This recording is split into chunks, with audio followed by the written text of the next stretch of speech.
ôn khơi hàng cào ní cứ chiaประเภท các bao sạch bà dương cho một đào ba sạch ní cứ dương prao chia ประเภท các bao sạch rồi bóc không hôn ri với bà hợp thị xài là dương các bao sạch ní không viên miền tuần ti sầm khăn mùi tiết cứ sần te ở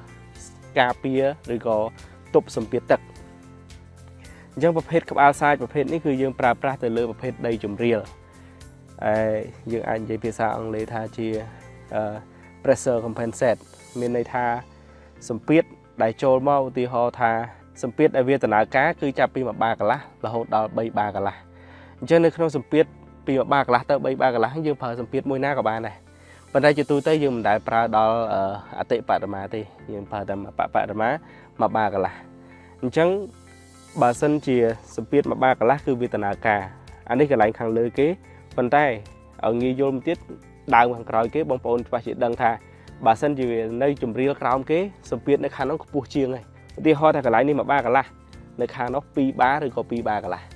nhưng bông bồn cào thà thưa mất ở việt nam cái này cái lái nó cứ chia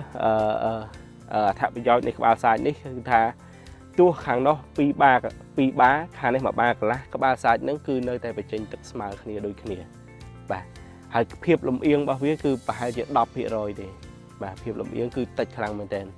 បាទ អញ្ចឹង ធ្វើ ឲ្យ ការ ស្រោចស្រព របស់ យើង វា មាន លំនឹង ល្អ គ្រប់ ដើម terrain យើង ទាំង អស់ ហ្នឹង គឺ ទទួល បាន បរិមាណ ទឹក អា ខាង លើ ទទួល បាន ដូច គ្នា ខាង ក្រោម ក៏ ទទួល បាន ដូច គ្នា អញ្ចឹង គឺ វា ជះ ឥទ្ធិពល ដល់ ការ លូតលាស់ បាទ អញ្ចឹង ជា ទូទៅ បើ សិន ជា យើង ឲ្យ នៅ មួយ ចក្កា របស់ យើង ទៅ យើង ឲ្យ បរិមាណ ទឹក ស្មើ គ្នា ពេលដែលយើងដាក់ជីតាមប្រព័ន្ធទឹកទៅ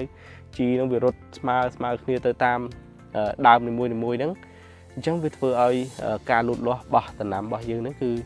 វាលូតលាស់បានល្អហើយស្មើគ្នាមួយទៀតបងប្អូនគិតដល់ទៅលើការធ្វើផ្លែក៏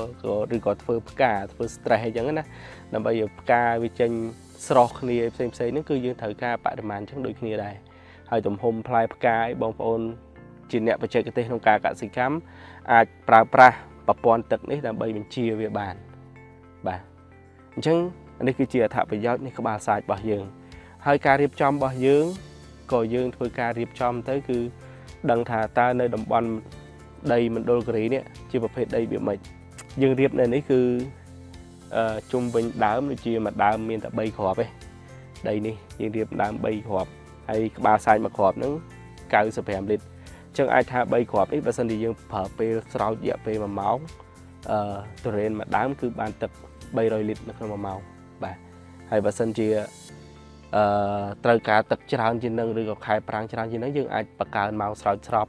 ឬក៏បន្ថយម៉ោងស្រោចស្រពទៅតាមរដូវកាលបាទហើយនៅពេលដែលយើងស្រោចម្ដងគឺបានផ្ទៃដីធំនេះបានដូចជាចូលជាង100ដើមហើយយើងស្រោចម្ដងដែលខ្ញុំរៀបនៅកន្លែងនេះគឺទំហំផ្ទៃដីប្រហែលជា8ហិកតាហើយ terrain នៅនេះប្រហែលជាជាង1000ដើម1100 1200ដើមបាទ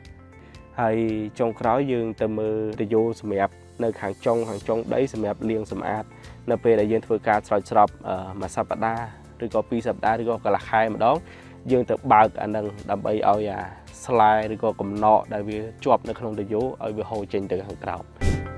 បាទអញ្ចឹងក្រោយពីយើងដើរច្រើនហើយមកដល់កន្លែងចុងក្រោយនេះជាកន្លែងដែលយើងលាងសម្អាតទយោមេជាធម្មតានៅពេលដែលយើងធ្វើការស្រោចស្រពក្រោយពីយើងឈប់ប្រើវាច្បាស់ជាមានទឹកនៅក្នុងទយោអញ្ចឹងយូរទៅវាអាចកើតទៅជាកំណកអញ្ចឹងអាចថាកន្លះខែឬក៏មួយខែយើងអាចបើកលាងសម្អាត 2-3 នាទីឲ្យវាហូរឬក៏ស្លាយផ្សេងហូរចេញបាទអញ្ចឹងកន្លែងចុងក្រោយអញ្ចឹងជាចុងក្រោយសម្រាប់ពុកម៉ែបងប្អូនដែលចង់ឬក៏មានតម្រូវការក្នុងការរៀបចំប្រព័ន្ធស្រោចស្រពឬក៏ចង់ប្រឹក្សាយោបល់បច្ចេកទេសផ្សេងបងប្អូនអាចតាក់ទងមកកាន់ក្រុមការងារ Gain Irrigation មកតាម Facebook Page ឬក៏តាមលេខទូរស័ព្ទដែលយើងបានដាក់នៅខាងលើបាទសូមអរគុណ